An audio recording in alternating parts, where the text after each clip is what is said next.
E aí pessoal, beleza? Quem tá falando Cauã mais uma vez e hoje estarei aqui abordando mais um argumento no canal. E o argumento que pretendo estar abordando hoje é justamente o argumento da distribuição demográfica desigual da crença teísta ao redor do globo, que é um argumento que visa inferir para melhor explicação, ou seja, busca melhor explicação para um dado específico, que no caso é demográfico, que temos no nosso mundo.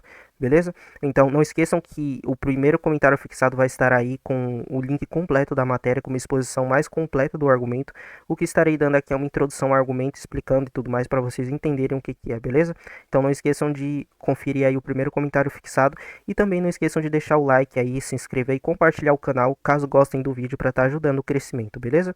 Então, o que seria esse argumento da distribuição demográfica da crença teísta ao redor do globo, né? Da distribuição desigual da crença teísta? Seria que, ó, quando a gente olha para a realidade, a gente vê o quê? Por exemplo, a gente olha para a Arábia Saudita. A Arábia Saudita é um país predominantemente muçulmano, ou seja, tem mais de 90% de muçulmanos no país. E essa é uma religião teísta, claro, né? Ou seja, mais de 90% desse país específico é teísta. Agora, por exemplo, a Tailândia, que é um país ainda maior do que a Arábia Saudita, ela tem mais de 90% de budistas, que é uma religião predominantemente ateia.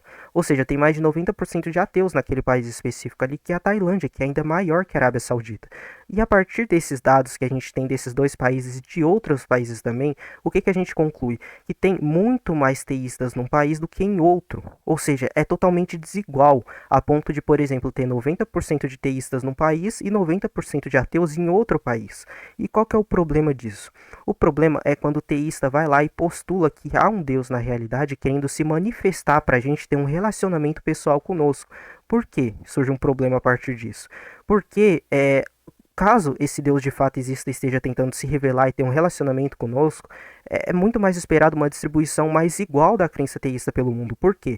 Porque as pessoas capazes de ter um relacionamento com Deus são distribuídas igualmente pelo mundo. Por exemplo, assim como você não vê um país somente de surdos, como você não vê um país somente de mudos, de cegos e tudo mais, por quê? Porque essas pessoas são distribuídas igualmente pelo mundo.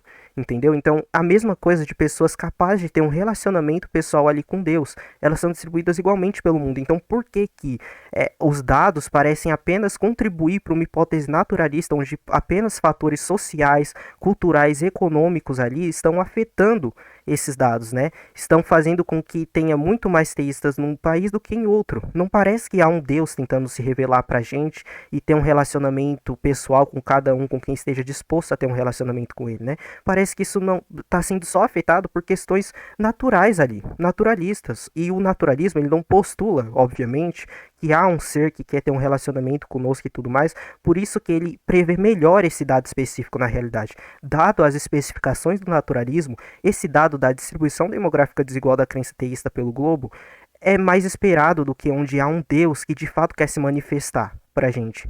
Então é basicamente isso. Então esse dado é melhor explicado, melhor previsto, dadas as especificações do que é o naturalismo, do que dadas as especificações do que é o teísmo. Porque, é como eu disse, a gente esperaria pelo menos uma distribuição mais igual, não a ponto de, em um país com mais de 50 milhões de pessoas, que é a Tailândia, no caso, ter mais de 90% de ateus, e na Arábia Saudita, por exemplo, ter mais de 90% de teístas, no caso, né, muçulmanos. Então é isso. Parece que, dado esses dados demográficos que temos na realidade, não há nenhum Deus querendo se manifestar pra gente ter um relacionamento conosco, ter um relacionamento pessoal com quem quer ter um relacionamento com ele, né? Parece que apenas o que está atuando são forças naturais, sociais e econômicas ali na crença específica das pessoas. Então você poderia até dizer, claro que você poderia dizer, ah, mas essas pessoas que não são teístas e tudo mais, estão sendo influenciadas ali por fatores econômicos, sociais, culturais e tudo mais, elas vão ter uma salvação após a morte delas. Só que beleza, esse não é o ponto do argumento. Porque, beleza, as pessoas ali que não creem e tudo mais, que não conhecem, vão ter uma salvação pós-morte. Beleza, beleza. Só que por que tem uma concentração tão grande dessas pessoas num país específico e em outro não? Por que que essa distribuição tão desigual dessas pessoas que estão precisando de salvação após a morte do que as que não estão? Então, por que que essa desigualdade nessa distribuição dessas pessoas? É justamente o que esperaríamos no naturalismo, mas não na hipótese teísta. Então, é isso, pessoal. Espero que vocês tenham gostado e até a próxima.